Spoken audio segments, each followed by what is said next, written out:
팔에 살고 있는 이민호 선교사입니다. 오늘은 남아공 인종연구 첫 번째 시간 이제 백인에 대해서 많은 분들이 남아공 백인이 이렇게 원주민이냐 아니냐 뭐 이렇게 뭐 생각할 수도 있고 또 하나의 종족으로 이렇게 넣느냐 맞느냐 뭐 이런 이야기도 많이 있는데 어쨌든 이 아프리카 특히 남아공에서 350년 이상 살았기 때문에 짬밥이 있어서 이렇게 우리가 함께 종족으로서 이렇게 연구를 해야 될 것 같아요. 그래서 초기 이제 남아공 역사하고 좀 더불어 갖고 백인들 중심으로 이렇게 오늘 이렇게 한번 이렇게 나눠보려고 합니다.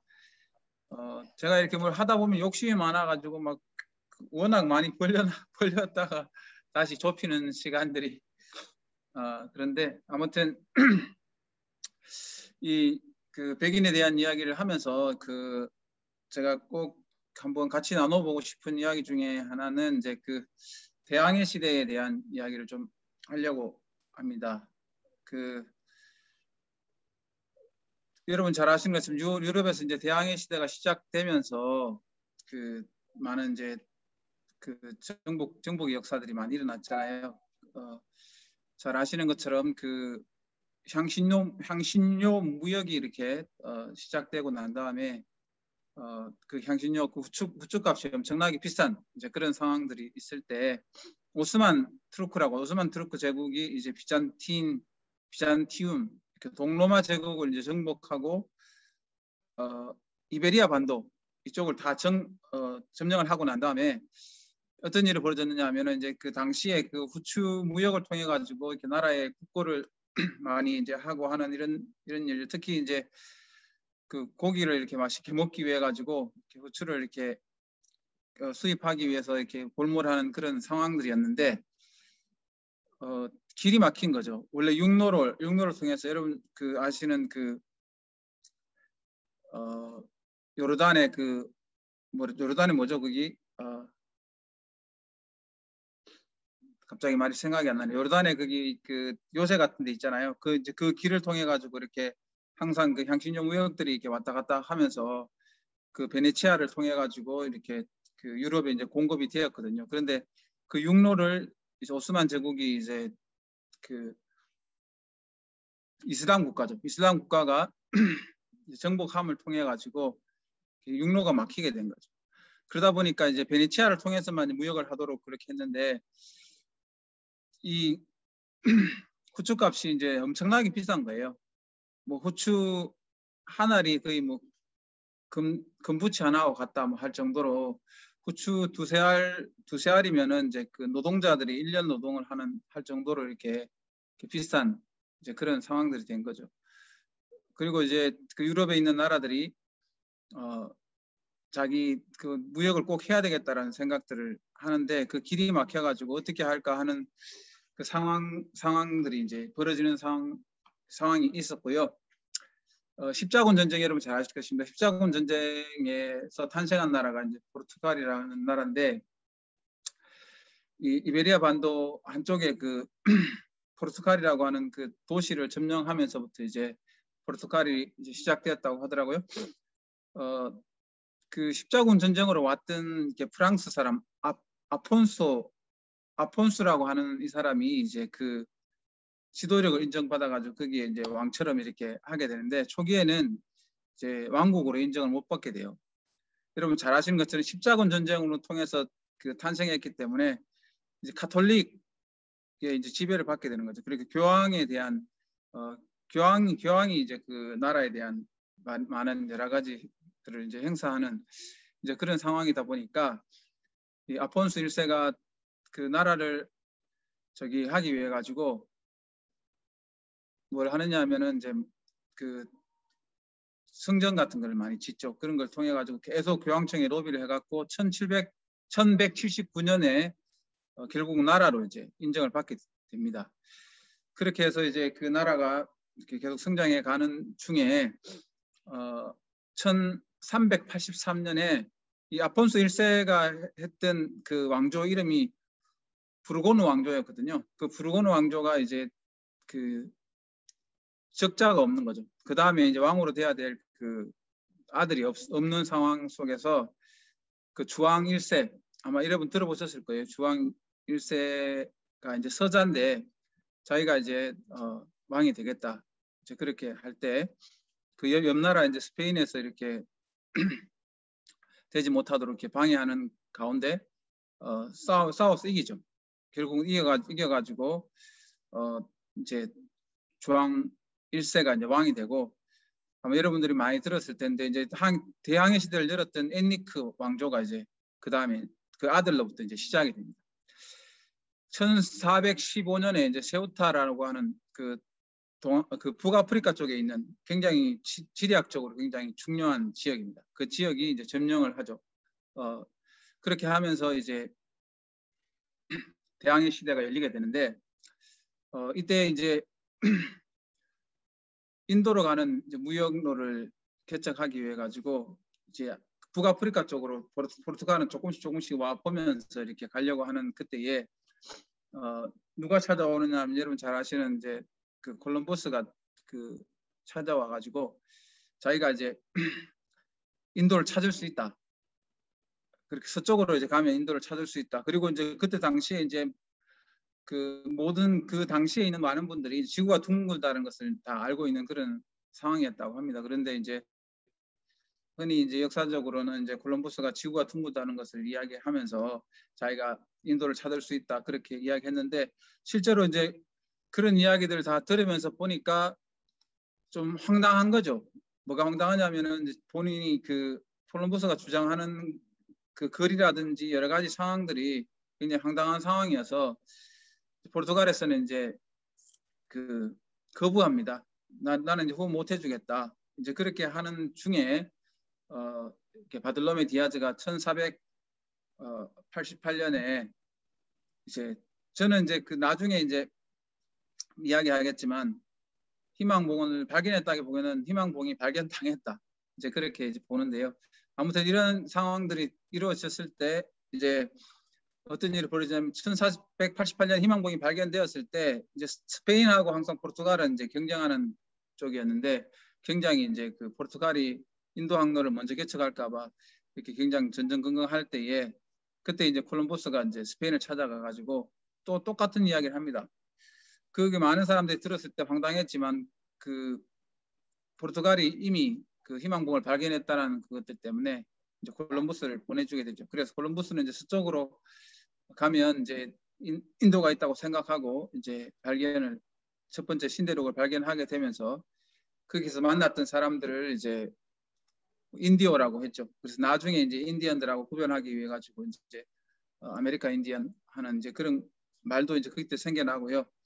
아무튼 이제 이런 일들이 벌어지게 되면서 대항해 시대가 열리는데 그 중심은 포르투갈하고 스페인이 있었습니다. 스페인은 이제 그 지금 이제 남미 아메리카 대륙 쪽으로 가고 이제 포르투갈은 이제 아프리카 쪽으로 오게 되는데 이렇게 된 이유 중에 하나가 이제 포르투갈이 그 스페인이 발견한 그쪽으로 가다가 어디를 발견하냐면 지금 이제 브라질을 발견해요. 브라질. 그래서 이제 남미 중에서 브라질만 포르투기스를 쓰잖아요.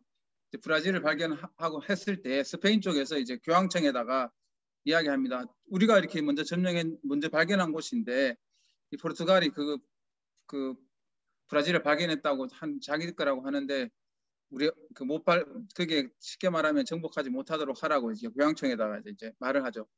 그런데 이제 교황청에서는 이미 다 발견했고 또 저렇게 뭐 이미 모든 정복 전쟁 같은 것들이 시작되었는데 그냥 둬라. 이제 그렇게 하면서 이제 어떤 일을 하느냐면 스페인하고 포르투갈이 이제 지역을 나눕니다. 지역을 나눠가지고 서쪽 지금 아메리카에 있는 쪽은 다 스페인들이 다 차지하는 걸로 하고 그 아프리카 쪽은 이제 포르투갈이 하는 걸로 자기들끼리 이렇게 나눈 거예요. 그래서 여러분 잘 아시는 것처럼 지금 남아메리카하고 그 아메리카 대륙 전체가 대부분 다 스페인어를 쓰게 된 이유 중에 하나가 이제 이때 그 교황청에서 이렇게 중재를 해가지고 서로 나눈 이제 이것들 때문에 이제 이루어졌고요.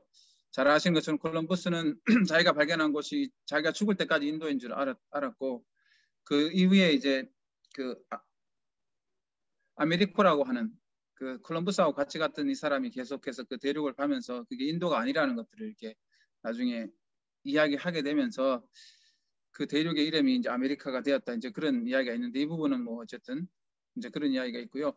이런 일들을 일어나면서 이제 대항해가 시대가 열리면서 이제 그 나라들마다 그 바다를 끼고 있는 그 유럽에 있는 나라들마다 이렇게 한 나라씩 끼어가지고 이제 정복 전쟁에 이렇게 나서게 되는, 향신료 무역 전쟁에 나서게 되는 이제 그런 일들이 벌어지게 됐죠. 자, 그러면서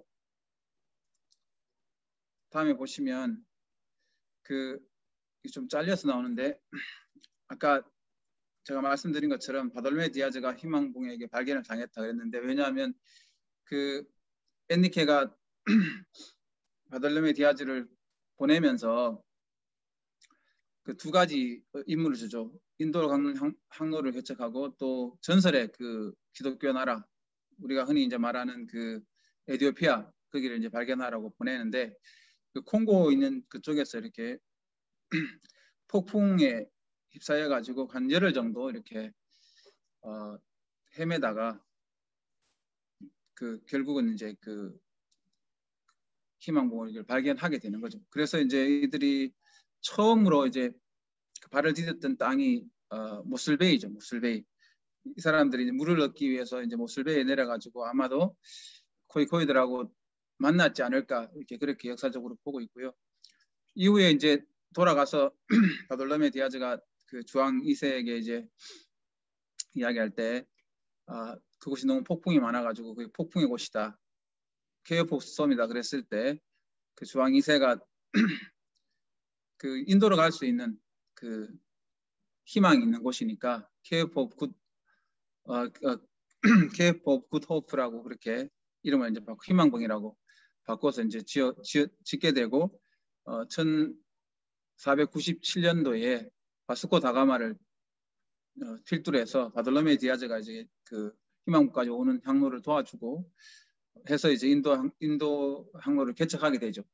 여러분 잘 아시는 것처럼 1497년 12월 25일에 지금 나탈 공화국 더반 쪽에 그 길을 이제 도착해가지고 발견했다고 해서, 이제 그 10월 25일이 성탄절이잖아요. 그래서 그 포르투갈어로 나탈이란 말이 성탄절이란 말인데, 그래서 지금 우리 카줄루 나탈이 이제 그때 이름이 이제 생기게 되고요.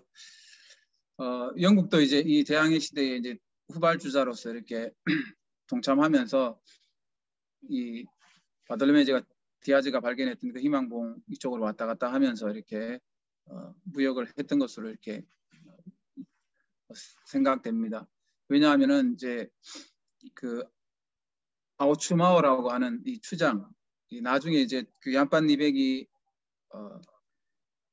남아공에 도착했을 때 이제 통역을 하는 사람, 그 추장인데요. 이 사람이 영국 사람들에게 이제 언어를 배워가지고 영국 배에 2년간 타고 다녔다, 이제 그런 독일 다큐멘터리를 보니까 그렇게 나오더라고요. 2년간 타고 다니면서 이렇게 배웠고, 나중에 이제 이 추장의 동생이 바로 에바라고, 이제 그 얀빤 리백이 데리고 와서 키운 그 코이코이죠.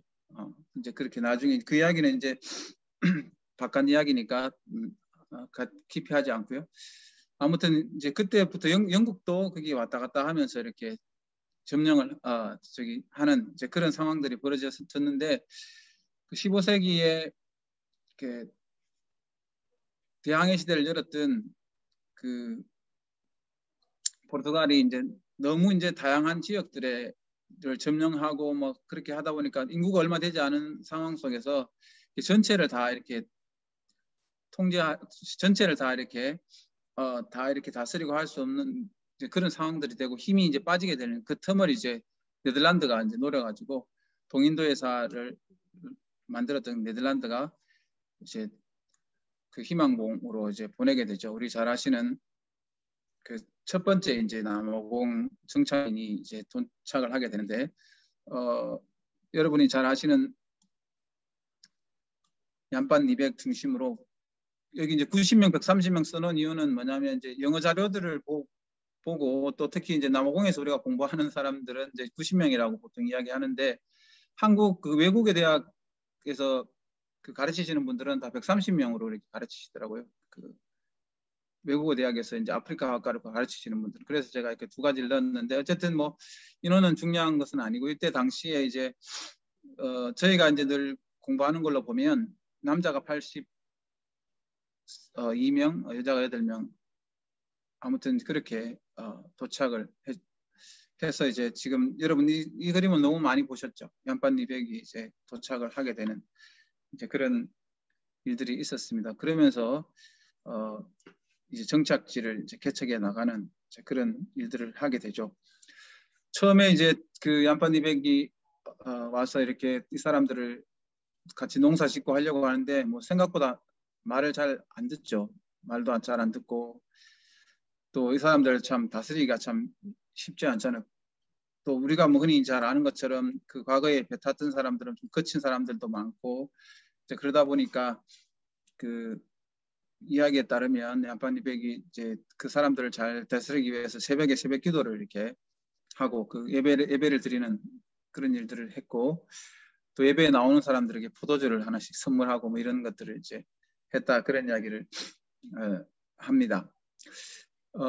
그리고 이제 얀반 리백을 통해서 이제 남아공의 첫 번째 이제 포도가 심겨지는 이제 그런 일들이 있었다고 하고요. 그 다음에 이제 그 케이프타 스텔렌보시의 초대 총독이었던 시몬 반데스텔이 나중에 와서 이제 그 콘스탄시아라고 콘스탄시아를 만들게 되는 이제 그런 일들이 있게 되죠. 아무튼 이제 이 사람들이 이제 점점 이제 정착하고 시작하게 할 때 이제 어떤 일이 벌어지느냐면 이제 프리버거라고 이제 자유정착민이 이제 생기게 되는데요. 이 그 동인도에서하고 계약이 끝난 사람들이 이제 나라에 돌아가지 않고 이제 거기에서 이제 지내려고 하는 거죠. 왜냐하면 처음에 이제 그 사람들이 왔을 때 농사 짓는 것도 참 힘들고 그래가지고 코이하고 이제 무역을 통해 갖고 교환하고 이렇게 했는데 사람들도 많아지고 점점 무역량도 늘어나니까 이것을 다 충당할 수가 없는 상황들이 되었어요. 그래서 이걸 어떻게 해결할까 생각하다가 이제 그 계약이 끝나는 사람들을 통해 가지고 이제 그 내륙으로 이렇게 점점 이제 개척해 나가면서 이 사람들에게 땅을 부여해 가지고 이 사람들이 땅에 농사를 짓고 이제 회사에 필요한 것들을 다 보내고 그 나머지는 이제 자기들이 갖는 이제 그런 것들을 하게 되는데 1657년 2월 21일에 첫 번째 이제 9명의 자유 정착민이 이제 얀반 리백을 통해서 땅을 부여받고 같은 해 9월 25일에 또 5명 추가로 이렇게 받게 되고요. 이제 이 숫자들은 이제 점점 이렇게 늘어나게 되죠. 자기들이 살아보니까 날씨도 좋고 여러 가지 면에서 참 좋으니까 자기 이제 고향에 있는 친척들이나 이런 사람들도 불러오겠죠. 처음에는 이제 이 사람들이 뭐 필요한 물건들을 배가 왔다 갔다 할 때 이제 고향에서 받거나 그렇게 했는데 점점 필요에 따라서 농사도 더 많이 지어야 되고 필요한 것들이 점점 많아지게 되는 그런 일들이 있게 되면서 어떤 일이 벌어지냐면 이제 땅을 점점 넓혀가는 그런 과정 속에서 그 당시에 이제 코이코이들이 살고 있었던 그 지역까지 이제 침범을 하게 되죠. 그래서 1659년에 첫 번째로 이제 이 화란 사람들 이제 더치 사람들하고 코이코이하고 이제 전쟁을 하게 됩니다. 그래서 서로 이제 처음에 전쟁을 했을 때는 이 보시면 잘 아시는 것처럼 굉장히 빠르잖아요. 빠르고 이 사람들이 또 지형도 잘하고 하니까 처음에는 이제 이 더치 사람들이 좀 피해를 입다가 워낙 이제 무기들이 좋은 무기를 가지고 있으니까 결국은 이제 그 사람들한테 이기게 되고 서로 계속 싸울 수 없다고 해가지고 이제 그 다음 해에 서로 절충안을 내고 이렇게 화해를 하죠. 왜냐하면 이제 이 프리버거들이 이제 소를 키운다든지 뭐 이런 것들을 하면서 또 교환한다든지 이런 걸 하면서 훔쳐가고 여러 가지 이런 일들이 이제 일어나면서 이제 전쟁을 싸울 수밖에 없는 일들이 일어났고요. 그리고 또 1673년에는 이제 그 2차로 이제 코이코이하고의 싸움이 벌어지는데 이때 1,800마리의 가축들을 약탈하는 뭐 그런 일도 있었다고 합니다. 어쨌든 계속해서 이 사람들이 싸워가는 이제 그런 과정들 속에 새로운 사람들이 이제 들어오기 시작하는데요. 첫 번째 노예에 대해서 잠깐 보시면, 첫 번째 노예는 1655년 밀항자였던 아브라함이라는 사람이었는데 나중에 이제 3년 후에 다시 이제 바타비아로 돌려보내게 되고요. 그 이후에 이제 그 우리 가까운 나라 마다가스카르에 가서 노예를 데리고 오는 얀파니백이 데리고 오다가 이제 다 배들이 파손되기도 하고 하는 이런 과정들 속에서 얀파니백이 굉장히 이제 그 농사 짓는데 골머리를 앓고 있을 때 1558년도에 이제 250명의 앙골리안 노예들, 그러니까 이 노예를 잡아가는 그 사람들에게 이제 뺏는 거죠. 그래서 이제 이 사람들이 들어오게 되고 노예들이 점점 숫자가 많아졌을 때 이제 그 노예들 중에는 이제 아이들도 있어가지고 얀파니백이 이제 크리스천 더치 교육을 시키기 위해 가지고 이제 학교를 세우게 됩니다. 그들이 이제 일할 수 있는 때까지 하게 되고, 노예를 위해서 이제 처음에 이제 세웠던 이 학교가 나중에는 이제 자유정착민들의 자녀들에게도 확대가 되고, 자유정착민들 자녀들은 이제 학비를 모두가 다 동일하게 받았지만 노예 자녀라든지 또 고이 이제 고이산들의 자녀들에게는 이제 무료로 이렇게 하게 되는, 그러면서 이제 점점 프리버거들도 늘어나게 되고 노예들도 늘어나게 되는 그런 상황 속에서 이제 땅을 넓혀가는 트랙 부어라고 하죠. 이제 첫 번째 트랙 부어들이 점점 이제 내륙으로 들어가게 됩니다. 트랙 부어라는 말은 이제 트랙이라는 말이 이제 앞서간 자들, 개척자들 뭐 이런 거죠. 그래서 이제 나중에 이제 이야기하겠지만 부어라는 말 자체가 농부라는 건데 점점 이렇게 백인들의 숫자가 많아지고 노예들의 숫자가 많아지는 이제 그런 상황이 되고, 나중에 되면 이제 백인 숫자하고 노예 숫자가 거의 같이 되고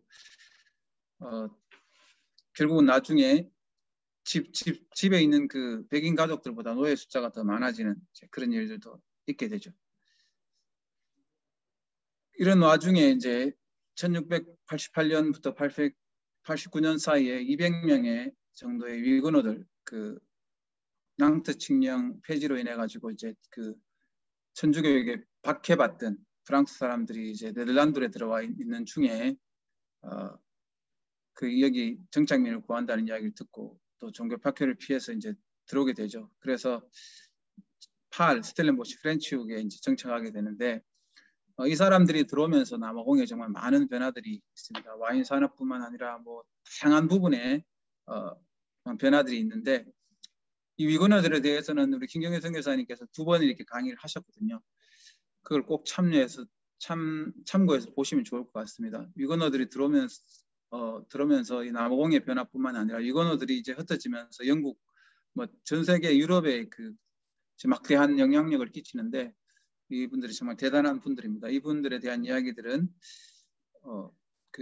카에 보면 김경래 선교사님께서 하신 이야기가 있어요. 그래서 그걸 꼭 참고해서 보시면 좋겠습니다.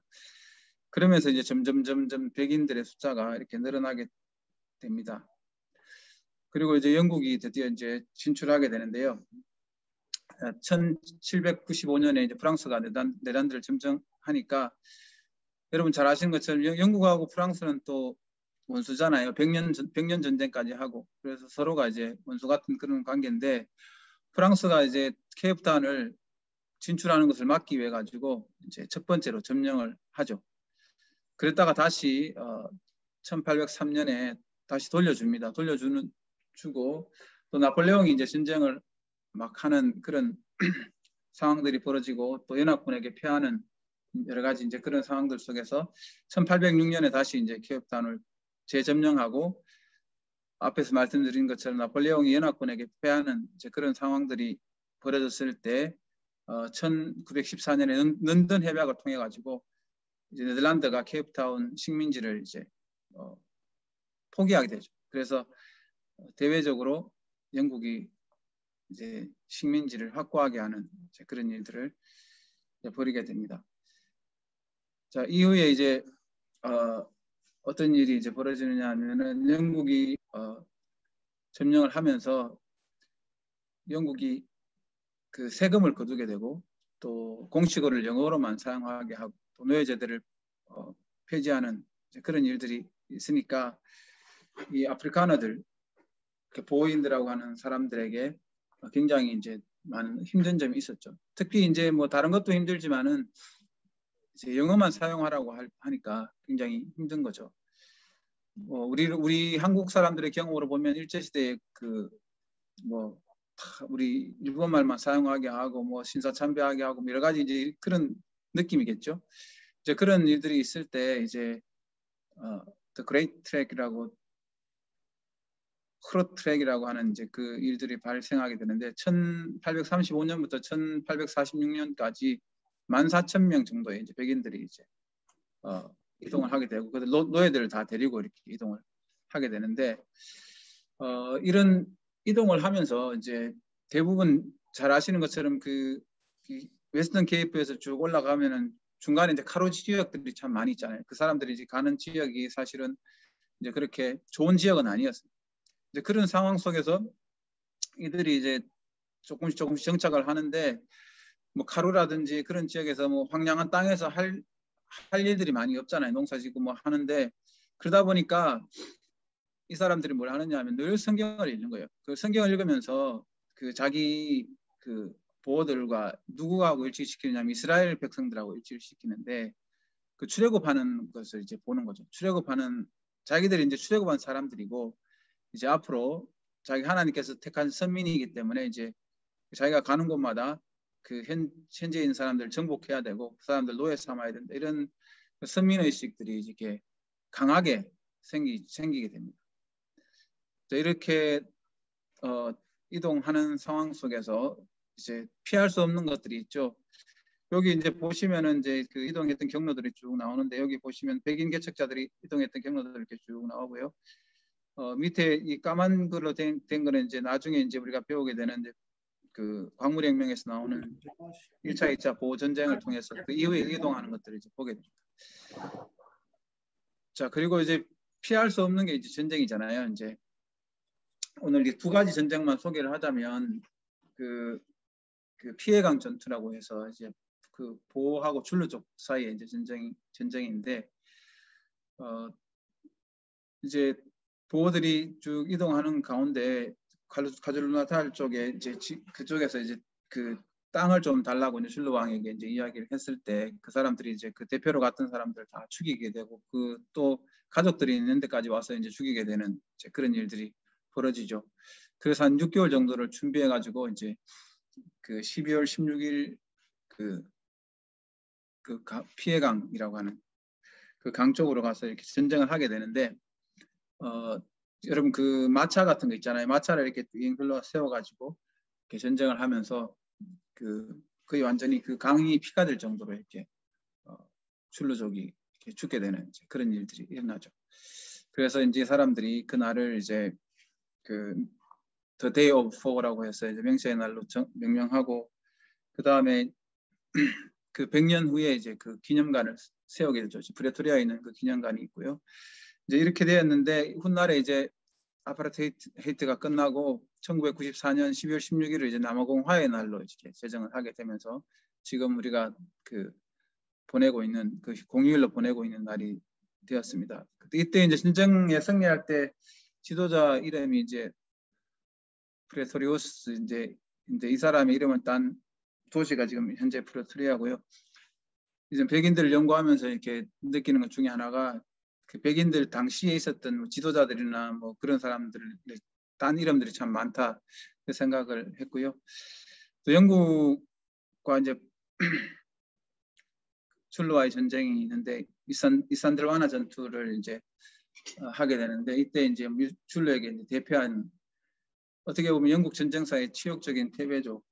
또 유럽 군대가 아프리카 군대에게 최초로 패한 전쟁인데 아무튼 이런 전쟁들을 통해 가지고 이제 그 흑인들 반투족들과의 싸움을 통해 가지고 이렇게 계속해서 이제 영토를 넓혀가는 이런 상황들이 계속 벌어지고 여러분 잘 아시는 것처럼 이제 오렌지 자유국과 그때 트랜스파일 공화국을 그때 세우게 되고, 또 영국에서는 이제 케이프 콜로니하고 나탈 공화국 세워가지고 이렇게 되는, 그렇게 하면서 이제 백인들이 점점 이렇게 늘어나게 되고 땅 전체적으로 가게 되는 이제 그런 일들이 일어나게 되죠. 영국은 그 계속해서 영토를 넓혀가는 중에 이제 1867년도에 뭔가가 터지죠. 그러면서 이제 정복 전쟁을 멈추고 그쪽으로 가게 되는 일들이 있는데, 그 나중에 이제 광물혁명을 통해서 아마 이야기를 하게 될 것 같고요. 자, 그래서 이제 뭐 이런 상황들이 이렇게 벌어지면서 이렇게 백인들이 이렇게 남아공에 정착을 하게 되고, 지금 이제 다양한 위치에서 살게 되었는데, 자, 남아공 백인들에 대해서 한번 알아보면, 이제 특히 이제 그 보호는 이제 네덜란드 말로 이제 그 아프리카안스로 부르란 말이죠. 그래서 농부란 뜻인데, 이 사람들이 이제 아프리카안스라는 이 말을 보호란 말 잘 쓰지 않습니다. 왜냐하면 이제 보호 사람들은 이제 아시는 것처럼 아파르테이트를 했던 그 사람들이라고 보기 때문에, 우리가 이제 흔히 하는 말로 보면 뭐 쪽발이, 뭐 짱깨, 뭐 이렇게 쓰는 거하고 비슷하게 이렇게 보호라는 말을 이렇게 사람들이 이렇게 쓰게 되는 거예요. 그만큼 이 사람들에 대한 정오하는 마음, 뭐 이런 것들 때문에 그렇게 하니까 이제 이 사람들이 요즘은 이제 아프리카너라고 이렇게 자기들이 스스로 이제 명명을 하게 되는데, 이 아프리카너가 된 것은 동인도 회사가 나중에 또 망하게 되고 또 나라도 갈 수 없는 상황에서 이제 이 아프리카에서 이제 살게 되면서 자기들의 정체성을 또 확보해야 되니까, 우리는 아프리카 사람이다, 이제 유럽 사람이 아니라 아프리카 사람이다, 그렇게 해서 아프리카너라고 이야기하고 또 아프리칸스를 이렇게 만들었죠. 그래서 제가 살고 있는 파리에서 이제 아프리칸스를 만들고, 저희 이웃 동네 이제 스텔렌보시에 이제 아프리칸스를 이렇게 퍼뜨렸는데, 이 보호들의 구성을 보면 특히 이제 네덜란드 더치가 중심이고, 프랑스에서 들어왔던 위그노들, 또 독일, 스칸다나비아, 스위스에서 다양한 나라에서 들어와 있는 모든 이제 백인들을 통칭해서 이제 아프리카너라고 그렇게 합니다. 보호인이라고 그렇게 부르고, 여기 사람들의 언어는 아프리칸스를 이제 사용을 하고, 그리고 아프리카를 제외하고는 이제 뭐 영국계 사람들이 제일 많죠. 그래서 지금 아프리카너 인구가 백인 인구의 그 60%를 차지한다고 그렇게 이야기합니다. 여러분 잘 아시는 것처럼 그 화이트 맨스 버든이라고 그 영국에 있는 작가가 썼잖아요. 그 백인들의 그 짐은 뭐냐 하면은 뭐 아프리카라든지 그 아시아에 있는 그런 미개한 사람들을 뭐 문명을 가르치고 뭐 이렇게 한다, 이제 그런 생각들. 그러니까 이 백인들이 가지고 있는, 영국뿐만 아니라 이렇게 유럽에 있는 모든 백인들이, 대부분의 백인들이 가지고 있는 백인 우월 사상이 아직도 있고, 특히 이제 그 아프리카너들은 이제 선미 사상이 굉장히 강합니다. 그러다 보니까 이제 자기들이 선택받은 민족이기 때문에 자기들만 이 땅의 주인이고 나머지는 이제 노예처럼 그렇게 살아야 된다, 이제 그런 생각들이 이제 강했던 것을 볼 수 있게 되죠. 자, 그리고 백인들의 문화를 살펴보면 참 생각보다 이렇게 계속 제가 자료를 찾아보는데 자료가 참 많이 없더라고요. 그래서 이제 또 백인 분들하고 인터뷰도 해보고 그렇게 했는데, 이 아프리카너들이 가지고 있는 그 문화 중에 이제 그 특별히 이제 우리가 좀 알면 좋은 게 뭐냐면, 우리 한국 사람들처럼 이 사람들도 이제 그 사용하는 언어가 좀 더 이렇게 우리가 말하면 존댓말하고 뭐 이런 것들을 이렇게 많이 쓰는 그런 문화들이 있습니다. 특히 아프리카너들 있는데, 그래서 이제 절대 이제 아버지나 어머니에게 영어로 말하면 you라고 부르지 않는 거죠. 그래서 이걸 한번 물어봤는데, 굉장히 이제 그 아프리카너들이 자기가 자부심을 갖고 이제 이렇게 이야기하면서, 영국 사람들은 막 you라고 하는 거 그거 별로 좋지 않다 그런 식으로 이야기하더라고요. 우리가 지난번에 우리 아프리카 종족들의 탄생, 성인식, 결혼, 장례에 대해서 배웠는데, 이 사람들은 특별하게 이제 문화는 없었습니다. 제가 물어보고 또 찾아봤는데, 우리가 잘 아는 뭐 기독교식, 우리가 한국에서 하는 것처럼 비슷한 그런 식으로 이렇게 진행이 되고요. 그런데 이제 이 사람들 안에도 이제 쌍고마를 의지한다든지 믿는 그런 신앙들은 여전히 많이 있습니다. 제가 아버지 학교를 섬길 때 그 한 번은 제 테이블에 이제 같은 조 테이블에 우리 백인 분이 계셨고 제가 있고 또 흑인 분들이 이렇게 같이 계셔가지고 이제 그 이야기를 나누면서 그때 이제 함께 했던 그 백인 분이 이제 이혼을 하실 수밖에 없는 이유가 대해서 설명을 하시면서 자기 아내가 너무 이제 그 무당하고 이쪽으로만 계속하고 자녀들에게도 그걸 강요하고 해가지고 결국은 이제 이혼을 했다 이제 그런 이야기를 나눌 때 거기 있던 그 흑인 형제들이 굉장히 이제 놀라면서 야, 이 백인들도 그 상고마를 뭐 믿고 그렇게 하느냐 이제 그런 이야기를 하더라고요. 그때 이야기를 들으면서 또 그리고 그 함께 이렇게 나눔을 하면서 백인들과 흑인들 사이에 또 컬러들 사이에 얼마나 이렇게 서로 그 소통이 잘 되지 않고 또 공유하는 문화들이 다른가를 이렇게 알게 되었어요. 뭐 돈에 대한 이야기하는 것도 뿐만 아니라 뭐 매일 일상생활에 보내는 이런 것들이 완전히 다르다는 것을 알게 되었는데 아무튼 백인들 안에도 이렇게 상고마를 의지한다든지 이런 것들이 많이 있다라는 거. 그리고 그 여자들은 이제 16세 생일 그리고 남자들은 21세 생일을 좀 크게 하는데 이 부분도 좀 제가 이렇게 알아보고 물어봤는데 잘 모르더라고요. 모르는데 이제 그 자료들을 보니까 여자 16세 생일을 중요하게 하는 것들은 제가 못 봤고요. 남자들은 21세가 되면 이제 완전히 성인이 되는 그래서 이제 술을 마실 수 있는 이제 그런 나이가 된다고 하더라고요. 그래서 이제 뭐 팝이라든지 이런 데서 이렇게 많이 모임을 하게 되는 이제 그래서 나중에 그 21세 이 나라 21세 생일을 하는 그 사진들을 보면 대부분 술과 연관되어 있는 것들을 보게 되고 여러분 잘 아시는 건 영국계뿐만 아니라 이제 뭐 아프리카나도 조금 그렇지만 이 가든을 자기들의 집의 얼굴이다, 자기 집의 얼굴이다 그렇게 생각할 정도로 이제 그렇게 하고 있고요.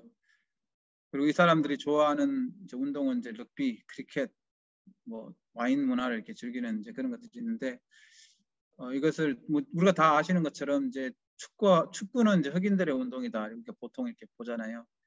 그래서 운동조차도 이렇게 나눠져 있다라는 게 조금 안타까운 그런 것들이 있었고요. 그 아프리카나들을 통해서 이제 들어온 음식들이 이제 프라이나 퀴끼, 뭐 필통 뭐 이런 것들이 자기들이 가져왔다고 하면서 이렇게 굉장히 자부심을 갖고 이야기를 하고 또 영국계에 대해서는 약간은 무시하는 그런 모습도 봤습니다. 제가 인터뷰를 하면서 그렇게 봤고요. 그래서 이제 선교적인 접근을 한번 이제 해보려고 하는데요. 지금 이제 잘 아시는 것은 토지 문제 지금 계속 제일 크게 이슈가 되고 있는 현 정부에도 이제 정책을 발표했죠. 완전히 결정했잖아요. 백인들의 땅을 완전히 이제 무상으로 이렇게 몰수하겠다. 이제 그걸 발표했고 또 통과가 됐죠. 실행은 안 되고 있지만 그뿐만 아니라 이제 BLF라고 해서 이제 블랙 랜드 퍼스트라고 해가지고 이 사람들이 이제 오거니제이션인데 그 인터뷰하는 걸 보니까 막 그 열을 내면서 하는 게 뭐냐면 우리가 400년 동안 참아왔다는 거예요. 이제 더 이상 못 참는다. 우리 땅이니까 이제 우리가 이제 다 가져야 된다. 이제 그렇게 하고 말레마를 중심으로 하는 EFF도 이제 아예 그 노래를 부르잖아요. 백인 땅 차지해야 되고 하는 노래를 부르고 하는 이제 그걸 통해 가지고 이제 선동을 하는데 물론 이제 뭐 인터뷰하는 사람 이야기 들어보니까 이제 진짜 땅을 뺏는 게 아니라 뭐 그들의 정신을 뭐 정신적인 부분을 갖다가 뭐 한다 뭐 이렇게 하긴 하지만 실제로는 이제 땅을 뺏으려고 하는 이제 그런 것들이 많이 있죠. 여러분들 중에 알고 계시는 분도 계시고 모르는 분도 계실지 모르겠는데 100% 백인들만 사는 마을이 있습니다. 노던 케이프에 있는 오라니아라는 마을인데요. 지금 이제 제가 조사를 해보니까 제2, 3의 오라니아가 이제 생기고 있다라는 이야기 들었어요. 백인들만 이제 모여서 사는 그런 것들이 지금 계속 보이고 있고요. 카렐 보쇼프라고 하는 사람이 이제 그 땅을 사가지고 했는데 이 사람이 누구냐 하면 여러분 잘 아는 핸드릭 페어브루트 이 여러분이 잘 아시는 그 아파르테이트의 아버지라고 가장 악독하게 했던 이 사람의 양아들이다 또 사위다고 그렇게 이야기하더라고요. 근데 이 마을에 그 페어브루트의 그 아내가 계속 살았어요. 살았을 때 이제 만델라가 이 마을을 찾아와 가지고 이제 하회하기 위해 가지고 찾아와서 이렇게 우리 좀 화합하자. 너희들끼리 이렇게 지내지 말고 화합하자. 이제 그런 이야기 했는데 이 사람들이 주장하는 것들은 이제 뭐 자기들의 문화를 지키고 뭐 한다고 하는데 실제로는 이제 보면은 그 뿌리에 그 인종차별적인 그런 생각들이 있는 거죠. 지금 굉장히 이제 자기 땅이었는데 지금 흑인들이 차지한 부분에 대해서 이제 억울하고 이제 이런 부분들이 있고 땅에 대한 이야기를 할 때 이제 흑백의 차이가 좀 많이 있는데 백인들의 주장을 들어보니까 어느 시점으로 잡느냐에 따라서 그건 틀린다. 어차피 그 반투족부터 그 내려온 거니까 너희도 언제 들어왔는지 이걸 따지기 따라 누구 땅이라고 주장하는 게 틀린다. 뭐 그런 이야기를 하더라고요. 아무튼 이제 지금 계속 조사를 해보니까 제23 오라니아가 지금 생길 가능성들이 많이 있고 또 지금 이제 제가 그 준비하면서 가장 염려되었던 부분 중에 하나가 여러분 잘 아시는 그 보호인들 아프리카너들이서 나온 게 코만도잖아요. 특공대 그 코만도라고 하는 특공대인데 이 사람들이 지금 이제 코만도처럼 이렇게 만들고 있더라고요. 그러니까 언제든지 전쟁할 수 있는 그런 준비를 한다고 이렇게 실제로 인터넷에 나와 있어 그런 준비를 하고 있다고. 그리고 이제 어디를 이동하든지 식물들을 다 이렇게 심을 수 있는 그런 것들을 다 이렇게 준비하고 이렇게 갖추고 있고 훈련을 하고 있더라고요. 총 쏘고 훈련도 하고 있고 언제 이렇게 그래서 그냥 제가 이제 그 흔히 말하자면 앵글로 보호 1차, 2차가 있었는데 3차 전쟁이 또 있을 수도 있겠다. 잘못하다가는 이렇게 땅 때문에 그리고 그 2018년에 우리가 잘 아는 것처럼 이렇게 농장주들이 엄청나게 많이 죽었잖아요. 그때 당시에도 보니까 이 사람들이 특공대를 조직해가지고 자기들끼리 연락망을 해가지고 누가 힘들면은 바로 연락을 해갖고 이제 워처 같은 그룹을 통해 연락해서 이제 그 사람들이 와서 도와주고 이렇게 그런 일을 하더라고요. 실제로 범인들을 잡았던 사람들이 경찰이 아니라 경찰은 신경도 안 쓰고 백인들을 그 공동체에서 잡는 이제 그런 일들이 있었던 것을 봤습니다. 그리고 이제 백인들 빈민가 화이트 스커트 캠프라고 이렇게 부르는데요. 그 지금 계속 너무 많이 증가하고 있습니다. 2010년도의 자료에 보면 8개, 80개 정도가 있고 이렇게 한 40만 정도가 살고 있는 것으로 이제 추정된다고 인터넷에 보면 나오는데 지금 그 현재는 200개 혹은 더 많다고 하는데 그 보호 프로젝트라고 그 진행하는 사람들의 그 이야기를 들어보니까 거의 지금 400개 가까이 된다 이야기하고 90만 정도가 살고 있다 그런 이야기를 하더라고요. 그래서 이 부분도 우리 백인 분들한테 물어봤는데 없을 거라고 그렇게 이야기하더라고요. 그리고 이 사람들 쉘터가 있을 거라고 그렇게 이야기하는데 아니라고 지금 많이 있다고 내가 이야기하긴 했는데 이제 그런 걸 좀 감추고 싶어하는 것 같아요. 아는 사람들은 물론 이제 도와주는 분들도 있지만 이제 이것을 감추려고 하는 사람들도 있는 것 같습니다. 여기 이제 필라델피아 아크라고 이제 썼는데 이것도 하나의 공동체입니다. 이 백인이 이제 자기 땅을 사가지고 그 백인들 가난한 사람들을 이렇게 정착해서 이제 살도록 하고 그 사람들한테 일을 시켜가지고 이제 월급을 주는 이제 이런 일들을 하는데 그 백인 스커트 캠프에서 이제 그 굉장히 유명한 애가 나오거든요. 15살에 뭐 단거리 그 육상에서 하여튼 메달을 20몇 개를 받았나 하여튼 그런 친구가 있어요. 여자인데 근데 다리에 장애가 있는 애인데 너무 이제 잘해가지고 이제 자기가 미국 가고 싶다고 하니까 미국에 있는 많은 이제 후원사들이 걔를 이제 후원하려고 했고 또 걔 하나 때문에 이제 그 백인 그 지역에 살던 그 빈민들을 다른 곳으로 옮겨줄 정도로 그만 총망받는 친구였는데 15살 때에 임신을 하게 돼요. 그렇게 되면서 이제 완전히 모든 게 다 이제 끝나게 되는 이제 그런 일들이 있어요. 이제 그런 것들을 대비해 가지고 이제 필라델피아 아크라고 하는 여기는 이제 그 규칙을 정확하게 이렇게 만들어 놓고 절대 남자 여자가 이제 그 보호자 없이 이렇게 만나지 못하도록 그렇게 하고 또 규칙을 지키지 않으면 쫓아 보내는 그런 일도 하더라고. 그래서 엄마하고 딸이 이제 같이 살다가 딸이 이제 말을 안 들어가고 쫓겨나서 엄마 혼자만 있다고 울면서 이렇게 인터뷰하는 장면도 있는데 아무튼 요런 이제 필라델피아 아크 같은 이런 것들이 점점 늘어나고 있고 이제 보호 프로젝트라고 하는 것은 이제 가난한 백인들을 돕는 이제 프로젝트를 이제 계속 하고 있는 거죠. 이 사람들이 이제 펀드를 하고 이렇게 해가지고 하는데, 이 백인 빈민가들이 이제 주로 제일 많은 데가 이제 프레토리아하고 그 조하네스버그 근처가 제일 많이 있고요.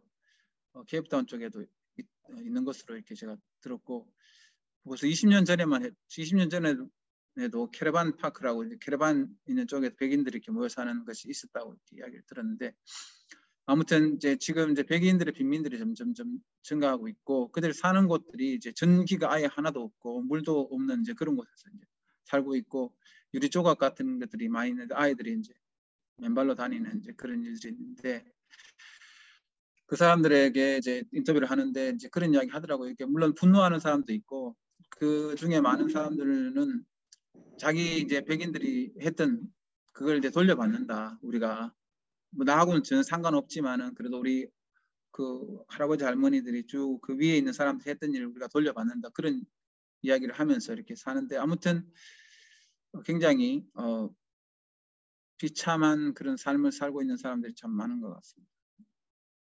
그래서 이제 좀 제가 질문을 해보고 싶은데, 마지막으로 제가 이런 공부를 하면서 알게 모르게 이제 우리 안에 어떤 생각들이 있는지 한번, 나는 이제 사역지에서 이제 우리 현지 형제 자매들을 어떻게 대하고 있는가, 혹시라도 이제 우리도 그분들을 선교사의 버든 해가지고 선교사의 짐 해갖고 이 사람들을 어떻게 좀 뭐 잘 저렇게 교육시켜 볼까, 뭐 그렇게 혹시 생각하고 있지는 않는지, 또 백인들을 대할 때나 흑인들이나 컬러들을 대할 때 혹시 우리 마음 자세부터 말부터 또 행동으로 혹시 차이가 있지는 않는지, 또 백인들 또 우리의 선교 대상인가, 이제 한번 이렇게 깊이 고민해 봐야 되겠는데요.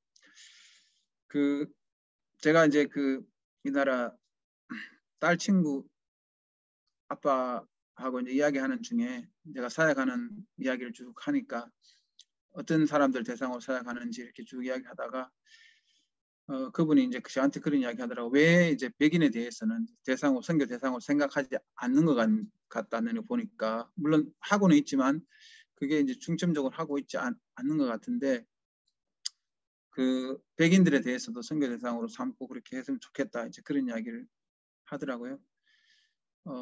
아무튼 백인 종족을 연구하면서 이렇게 많은 자료들을 찾아보고 또 했는데, 생각보다 이렇게 자료들이 많지 않고, 또 저보다 또 이렇게 또 다른 걸 아시는 분들도 많이 있을 텐데, 제가 이렇게 오늘 준비한 건 여기까지 하고요. 토론을 통해서 좀 더 깊이 나눴으면 좋겠습니다. 네, 감사합니다.